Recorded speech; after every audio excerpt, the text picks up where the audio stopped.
Have you ever heard that idiom, when you assume you make an ass of you and me both? Have you ever thought about that? Hi, I'm Shaggy.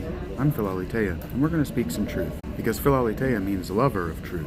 Have you ever thought about that word, assume? You ever thought about when you use the term? Approaching 100% of the time you say assume, as in I assumed. It's defending an intellectual mistake that you've made. Well, I assume, as a defense. And the only response to that is, yep, well, that explains why you look like an asshole right now. What does it mean to assume the mantle of a position? We use that artistically today, euphemistically, often, but usually just artistically whenever we need to highfalutin our language to a big situation. Well, assuming a mantle is something that people use to do on the regular, because a mantle is a piece of clothing that denotes rank, high rank. And when you assumed it, you wore it, but it also meant to take it from someone else. So when you assume someone's thoughts or someone's reasons, you're taking them from them. And that makes you an asshole. But it also makes me an asshole for letting you do it. So when you assume, you make an ass of you. But me too.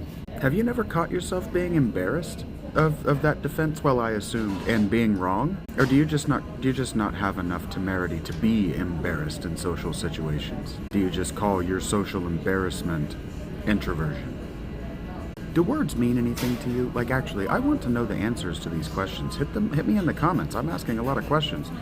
One of them should spark a response from one of you. Or do you just assume I don't actually want a conversation over this stuff?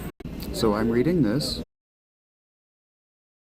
And I just heard Irving Finkel defend the importance of grave goods from an archaeological standpoint by telling me that we can assume that people put things in grave pits because they thought the people that they were putting those things in the grave pits with were going to need them in the afterlife. Let's dwell on exactly one word in that sentence. We can assume that? No, we cannot. Not without being automatically wrong or right by accident. We can assume exactly nothing about what Neanderthal believed. Nothing. We can assume exactly nothing.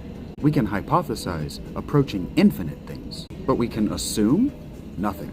Irving, buddy, I love you, but that's the dumbest thing I think I've ever heard a human being say. Let's just imagine that it's 15,000 years ago and we think like us and we behave like us because genetically we're exactly the same. And you put something in the coffin of someone that you love. Did you do it because you think they're going to need that in the afterlife? Or did you do it because you miss them and you wanted to make a sacrifice? Because they sacrificed for you. And you want to miss that thing, and missing that thing will remind you that it's with them.